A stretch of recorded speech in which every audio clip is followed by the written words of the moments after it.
কেমন আছেন বন্ধুরা? কারণ যাচাই করলাম এই কারণে, কারণ আজকের সময় দাঁড়িয়ে আশেপাশে যাকেই দেখছি সে দুঃখী আর খুবই চিন্তিত। তিনি ভাবেন সংসারের সব দুঃখ তার জীবনেই আছে। সংসারে এমন কোনো ব্যক্তি নেই তার জীবনে দুঃখ কষ্ট আসতে পারে না, কিন্তু সেই সমাধানগুলি খোঁজার জন্য নিজের বন্ধদ্বার খুলে সামনের দিকে এগিয়ে যেতে হবে।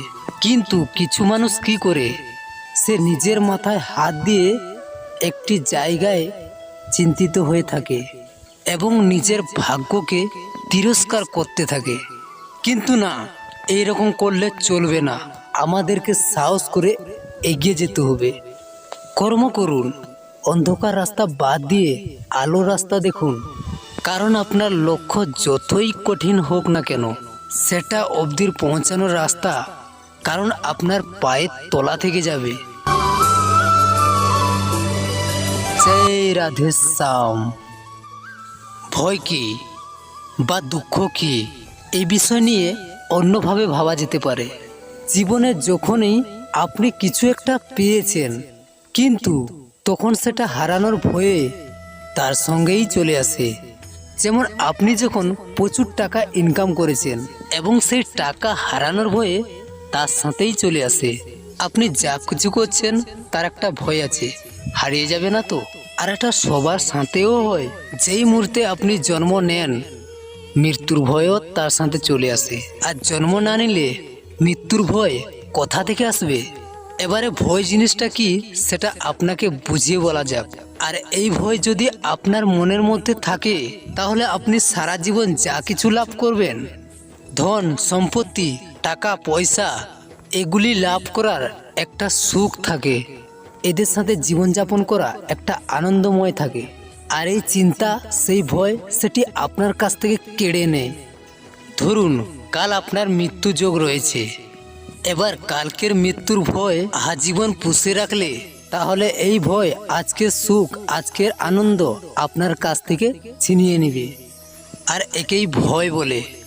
সেই জন্য ভেবে দেখবেন, ভয়ের সঙ্গ আপনারা ত্যাগ করে দিলে জীবন যাপনের যে আনন্দ আপনার চিরকাল থাকবে।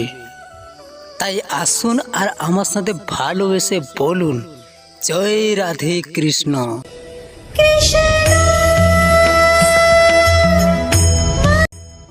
দুঃখ এমন একটি অনুভূতি যেটা আমরা চেয়ে থাকি, আমাদের জীবনে এটা অবশ্যই আসবে।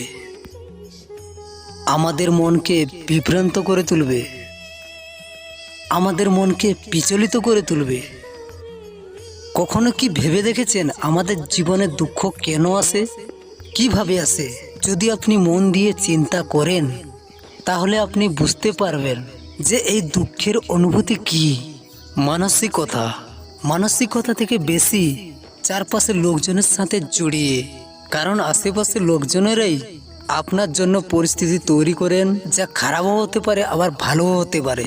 আপনার আশেপাশের লোকজনেরাই আপনার মানসিকতাকে প্রমাণিত করে, হয়বা তাকে ভালোও করে বা খারাপও করে। তাই আমাদের জীবনে অর্ধেক দুঃখ এই কারণে যে আমরা তাদের উপরে আশা রাখি যাদের উপরে কোনো আশা রাখা উচিত নয়। আর অর্ধেক দুঃখ এই কারণে আসে যে আমরা তাদের উপরে সন্দেহ করি, যেটা আমাদের করা উচিত নয়। এর মূল কথা এটাই যে আমাদের মানুষকে চেনার চেষ্টা করতে হবে। যেদিন আপনি বুঝে যাবেন যে কে বামা আর কে খেপা, আর তাই বলছি, সেই দিনের দুঃখ আপনার জীবন থেকে চিরতরে সরে যাবে। জয় রাধে কৃষ্ণ।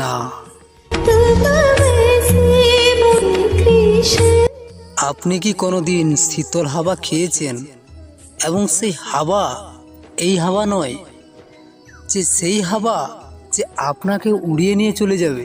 তাই কোনো কিছু না ভেবে এগিয়ে যাওয়ার রাস্তা ধরুন। হ্যাঁ, আমি বুঝলাম রাস্তার মধ্যে অনেক কাঁটা আছে, কিন্তু সেই কাঁটাকে তুলে ছুঁড়ে দিতে হবে, তারপর রাস্তা পরিষ্কার হয়ে যাবে। তাহলে আপনি সেই রাস্তায় ভালোভাবে হাঁটুন। আর যদি হাঁটতে পারেন, নিজের জীবনে যত অনাবশ্যক তত্ত্ব আছে, অনুপযোগী তথ্য রয়েছে, অর্থাৎ অপরিষ্কার অংশ রয়েছে, তা নিজে থেকে নির্মল হয়ে উঠবে। যেমনটা জলের ধারা কখনো থেমে থাকে না, সব সময় বয়ে চলে, সেইভাবে আপনিও কখনো থামবেন না। সব সময় বয়ে চলুন, এগিয়ে যান। সামনে যদি অনেক বিপদ আসে, সমস্যা আসে, থামবেন না, তার উপর নিরন্তর প্রভাব করুন, নিরন্তর চেষ্টা করুন আর অগ্রসর হন। আপনিই ভেবে দেখুন, কখনো জলের ধারা থেমে চলে না, কিন্তু তিনি সব সময় বয়ে চলেন। বিপদের সম্মুখীন হয়েও তাকে সাথে নিয়ে চলে। তাই আপনাকে জলের মতন চঞ্চলা হতে হবে, যেমন সুন্দর একটি ছোট মাছ।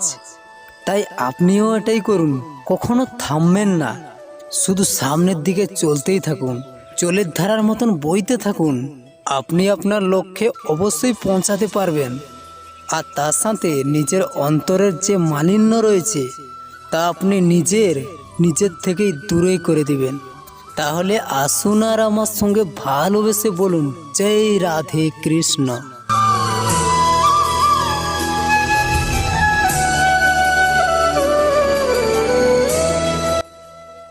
এই সংসারে আমাদের বড় দোষ কি, সেটা আপনি কি জানেন?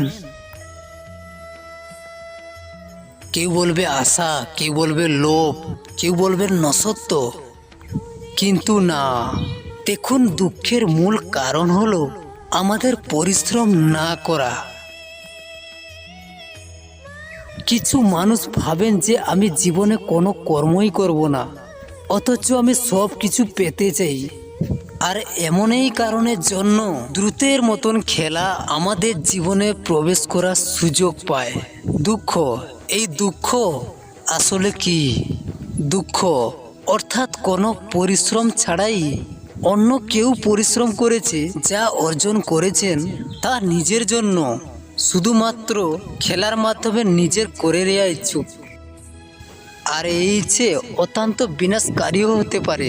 এই ইচ্ছে যদি আপনার বিবেক, আপনার মন, আপনার অনুসরণা, আপনার ভাবনা প্রভাবিত করে ফেলে, তারপরেও আপনি চেষ্টা করতে শুরু করে দেবেন, আর সেইখান থেকে আপনার পতন শুরু হবে। আর এই চেষ্টা করবেন যে অন্য কারো জীবনের সমস্ত ধন, তার সমস্ত জীবন সম্পূর্ণভাবে নিজের করে নেওয়া।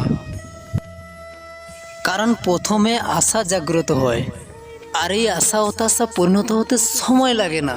এই আশা কণ্ঠায় পরিণত হতে সময় লাগে না, কণ্ঠা লোভে পরিণত হতেও সময় লাগে না, আর এই লোভ প্রতিশ্রুত হাতে পরিণত হতে সময় লাগে না। আর যখন এইসব কিছু হয়, আপনি নিজে নিজে দুষ্টু হয়ে যান। আর সবাই বোঝে যে প্রত্যেক দুষ্ট ব্যক্তির পতন অবশ্যই হবে।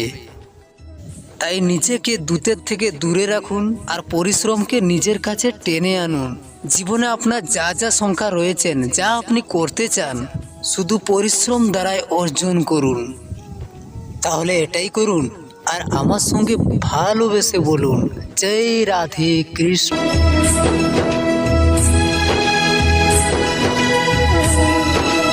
জীবনে সব সময় সেটা হয় না যা আমরা চাই, ঠিক তেমনভাবে হয় না যেমনটা আমরা চাই। এরপর না পেলে আমরা দুঃখ পাই, কষ্ট পাই, এবং তার সাথে সাথে ভাগ্যকে দোষ দেই অথবা অন্য কাউকে। কিন্তু এর আসল সত্যটা কি, সেটা আমাদের জানতে হবে।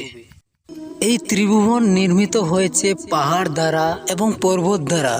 তাই প্রত্যেক স্থানে ছোট ছোট ছোট ছোট নুড়ি পাথর তো অবশ্যই আছে, এগুলো এড়িয়ে যাবার একদম সম্ভব নয়। আর এই কথাটা আমরা সকলেই জানি। ঠিক এইভাবে আমাদের জীবনের নানা নানা সমস্যা লেগেই থাকে। এর হাত থেকে কোনোভাবে আমাদের নিস্তার পাওয়ার সম্ভাবনা নাই। একটা সমস্যা মিটে গেলে আরেকটা সমস্যা চলে আসে, কিন্তু এইভাবে মানুষের জীবনের সমস্যা লেগেই থাকে। আর আপনাকে সাহায্য করার জন্য একজনই থাকবে, কোনো না কোনো রূপে। আপনার চারপাশে পাথর আছে, এটা আপনার উপর নির্ভরশীল যে আপনি কি করবেন, কোন পথে যাবেন, কোন পথে অগ্রসর হবেন। এবারে দেখুন, এটা তো সবসময় সম্ভব নয় যে আপনার চারপাশে ফুলের বাগান থাকবে, এটা তো অসম্ভব। সেজন্য উচিত এটাই হবে যে আপনি পাদুকা পরিধান করে জীবনে অগ্রসর হন। এর সারাংশ এটাই, যখনই জীবনে আপনার সমস্যা আসবে, এবং সমস্যায় আসবেই, এবং এটা বোঝার চেষ্টা করুন যে এই সমস্যা জীবনে কেন এলো, কি শিক্ষা দিয়ে গেল। আপনার আমার মধ্যে দোষ অবশ্যই থাকবে, তাকে গুণে পরিবর্তন করুন। এই জীবন আরও বেশি সহজ সরল হবেই। আর আমার সঙ্গে ভালোবেসে বলুন, জয় রাধে কৃষ্ণ।